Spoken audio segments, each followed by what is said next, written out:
മുമ്പ് ഇവിടെ വന്നിട്ടുള്ളതിനും ഇപ്പൊ വന്നതിനും ഒരുപാട് വ്യത്യാസമുണ്ട്. ഞാനിപ്പോ ആയിരപ്പറ തറവാട്ടിലെ മൂത്ത മരുമകളാ.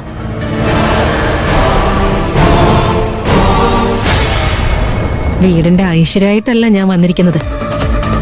ആയിരപ്പറ തറവാടിന്റെ അസ്ഥിവാരം തോണ്ടി ആ പേര് തന്നെ ഇല്ലാതാക്കാനാ. അതിനു മുമ്പ് ഇവിടെയുള്ള ഓരോരുത്തരും കൊണ്ടും കൊടുത്തും കണക്ക് പറഞ്ഞ് പിരിയും. അത് കണ്ട് ഞാൻ ആസ്വദിക്കും.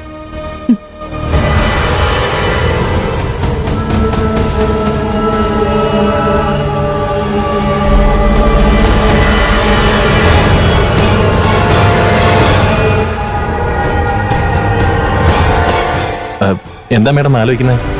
ആയിരപ്പറ വീട്ടിലെ നമ്മുടെ ജീവിതത്തെക്കുറിച്ചുള്ള സ്വപ്നങ്ങളാണോ?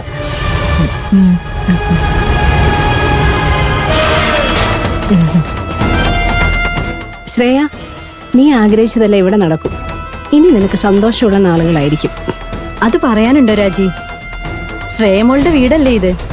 മോളുടെ തീരുമാനങ്ങളെ ഇവിടെ നടക്കൂ. അരവിന്ദേ, നീ എന്താടാ ഈ നോക്കി നിൽക്കുന്നേ? ശ്രേയ മോളുടെ കൈയും പിടിച്ച് ഇങ്ങോട്ട് വാടാ.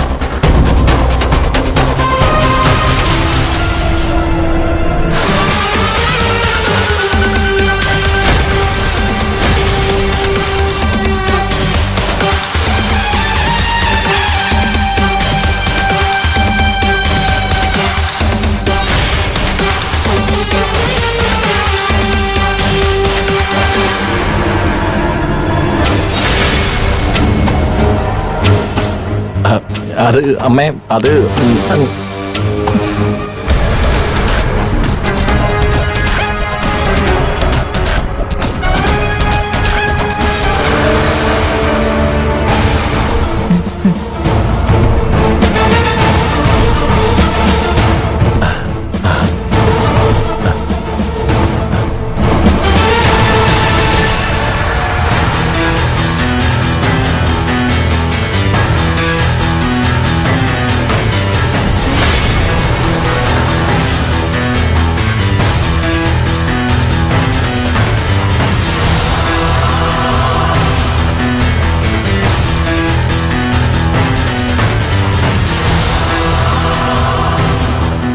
അമ്മേ, അനുവിനെ കാണുന്നില്ലല്ലോ.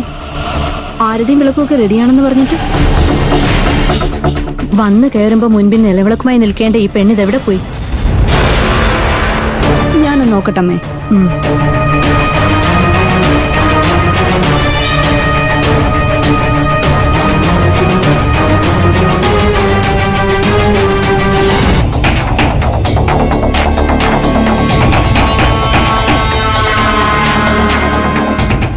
അനു, അരവിന്ദ് ശ്രേയം വന്നത് കണ്ടില്ലേ നീ?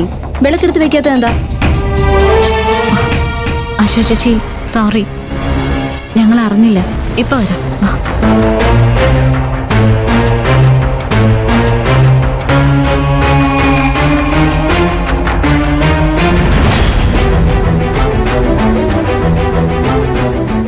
മോളെ, ഇന്ന് വന്നേ. അകത്തേക്ക് പോയി അശ്വതിയെ കാണുന്നില്ലല്ലോ. ഇനി ചാരു പറഞ്ഞ് മുടക്കിച്ചിട്ടുണ്ടാവോ? നിന്റെ എന്റെ ആഗ്രഹവും തീരുമാനമൊക്കെ നടന്നല്ലോ. നീ വലതുകാല് വെച്ച് അകത്തേക്ക് പോ മോളെ. നീ ഇപ്പോ വലതുകാല് വെച്ച് കയറിയ പിന്നെ ഈ തറവാട് നിന്റെ കാൽ കീഴിലല്ലേ? എന്താ രാജി, എന്റെ പൊന്നിനോടൊരു രഹസ്യം?